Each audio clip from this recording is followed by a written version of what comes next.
So the first RAM script, which sets up your development machine or even deployment machine, really. This one is written in bash. Further on, I make use of the fish shell.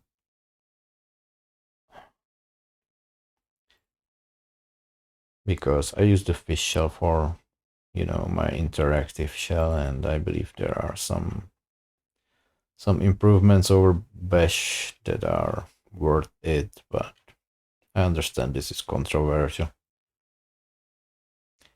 But here we are using the fish shell.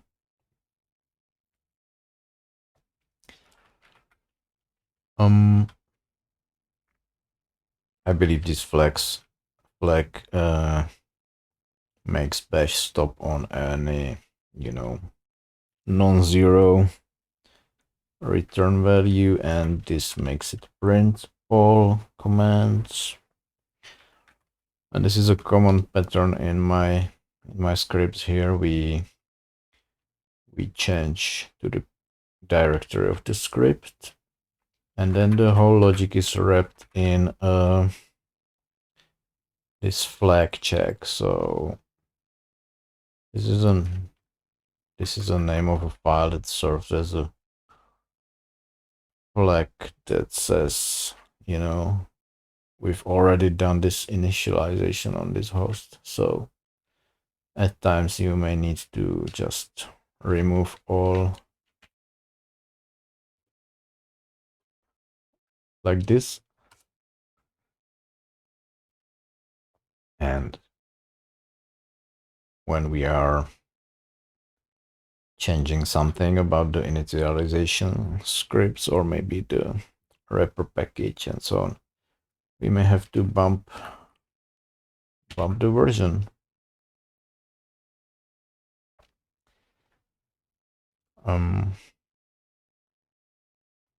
When we are running the CI in GitHub, this actually doesn't matter at all, because GitHub, for every workflow triggered, it provides a fresh new machine. So there's no use of setting a flag like that. But it can make sense on your development machine, or on how do they call it? You can have a self-hosted runner. That's what actually I did, and this is the definition for my self-hosted runner that's triggered from my fork of the robust repository.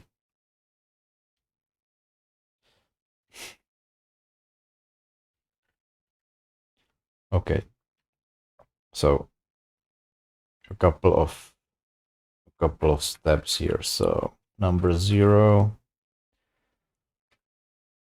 some commands need to run as root. If you can't get root with a simple sudo, we assume that the root level initialization has been done interactively, and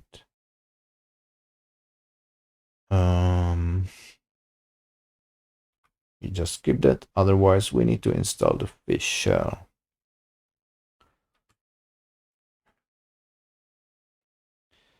So about this weird function underscore, it's a hack, because fish shell does not have a proper way to, like, bash has the -x flag that makes it exit on any non-zero exit status. Fish just doesn't have that, and it's been a long discussion on GitHub across several issues. It's not solved. So what I ended up doing is I define this underscore function that checks, let's run after every command. I know, it's crazy, but it works. After every command, it's like in PHP we used to have the or die construct, so it's exactly that, just a little bit less verbose. So we have or if we are running interactively, because sometimes you may want to just copy the, or accidentally copy the whole command, and you don't want actually what happens when you run that interactively, we didn't really find the underscore function, but the underscore function seems to be something about translation strings in fish. I don't know, but it seems to do nothing, so you don't have to worry copying the fish commands if you happen to use fish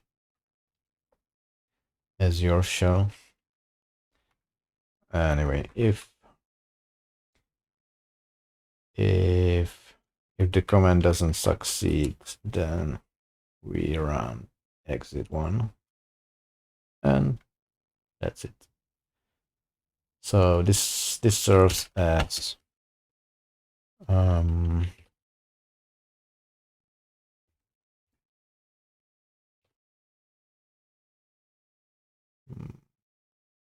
believe it's the minus x.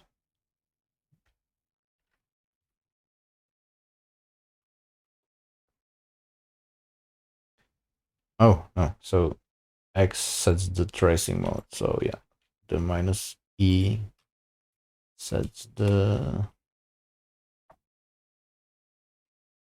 I don't know, error mode. Set minus e flag.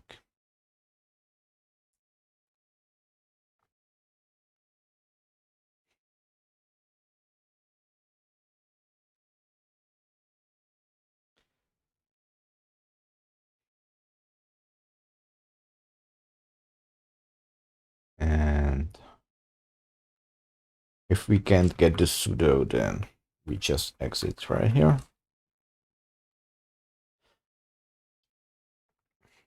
We're gonna need Python, obviously, and the Python wrappers make use of tmux to display the logs of Docker containers.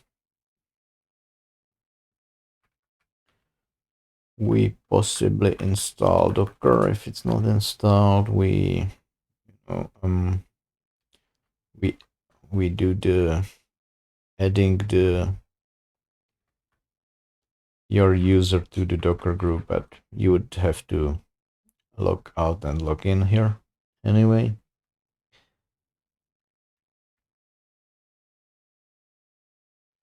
I'm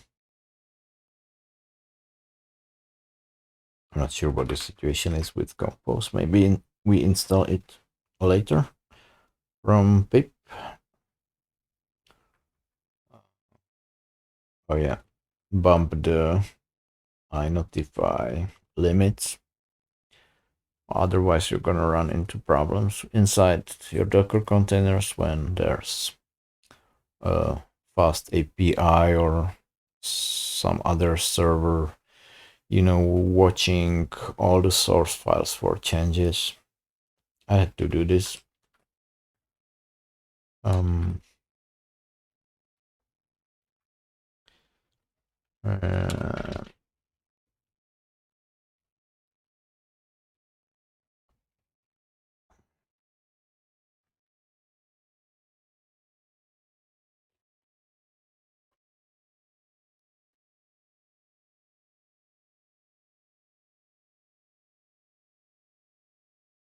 yeah. Okay, step 1B.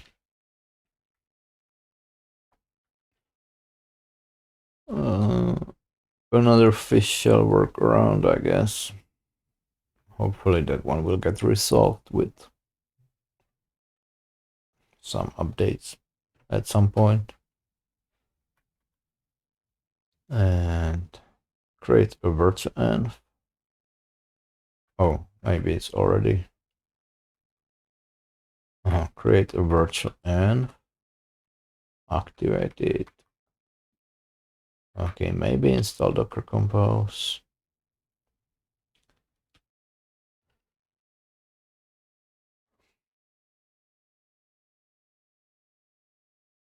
Activate the virtual env again and install the we call it develop. Oh, no. So develop is the command to install the package in development mode, which means the sources are not copied over to some, home directory, but just, I mean, in this case, somewhere inside the virtual env, but just a simple wrapper script is created that references the actual source code. Completions. And we continue on to configuration. So there are like two paths that configuration makes it into the running containers or even into the management script itself. We have the configuration file that's here. It's called worker config, but it actually also can configure the, it's dev runner runs under in the worker container, but this could be named more generally maybe. And the other way that you pass in stuff is on the command line.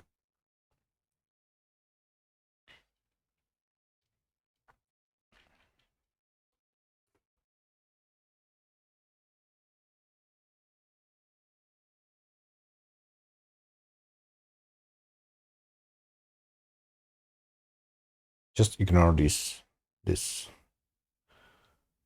fish shell stuff for now.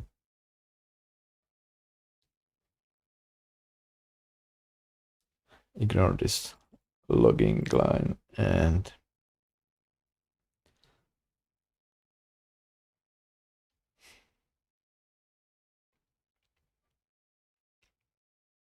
yeah, so this controls the logic that wraps the Docker Compose or Swarm.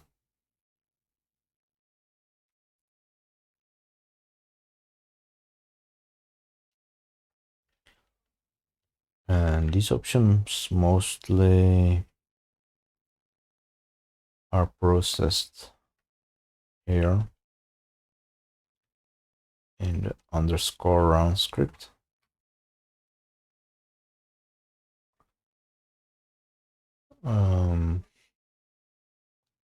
We have a thread running talking to a Tmux server, bringing up new Tmux windows.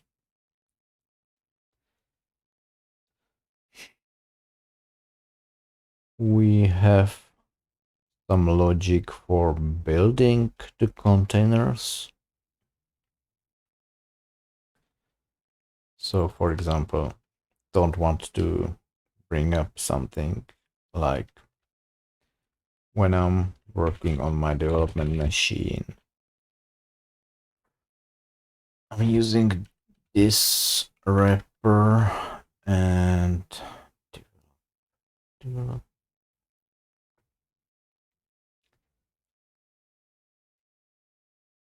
So this is a wrapper to the run command again.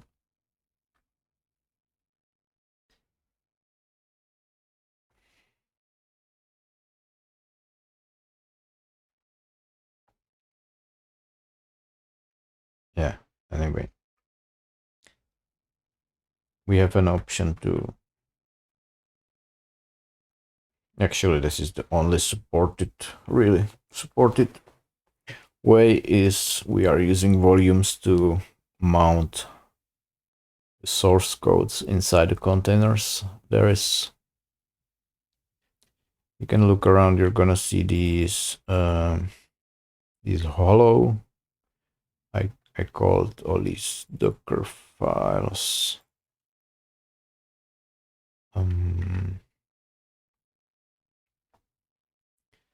I call them hollow in the sense that the actual sources are not transferred inside the image, and from these hollow Docker files we could then derive like a full Docker file, but there was no need to, you know, maintain all that complexity yet.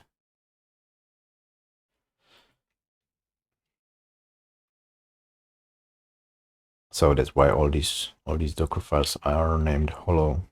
We just declare the volume. Actually, the volume declarations in Docker files don't have any effect, I believe. It all depends on the Docker Compose YAML. It's just a declaration or whatever. So where was I? Yeah, we mount the source codes, public gateway. This is the Caddy container.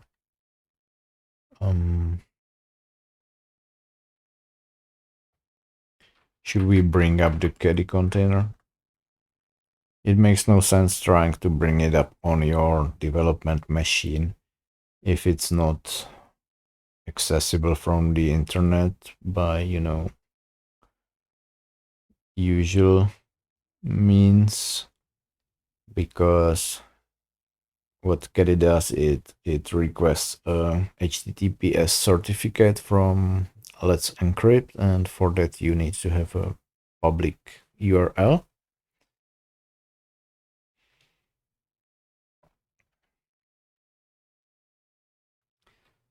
So just to give you an idea, this argument makes it somewhere to line 369. If it's true, we just delete the whole Caddy section from the YAML.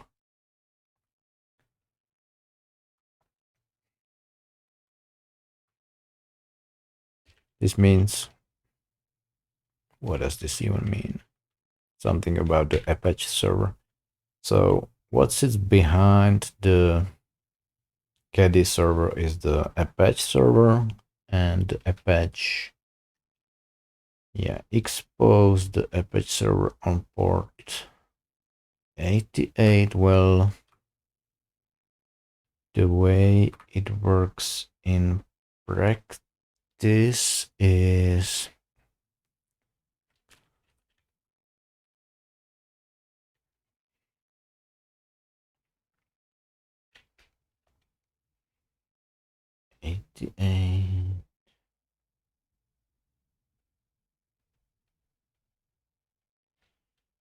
I'm gonna have to review this.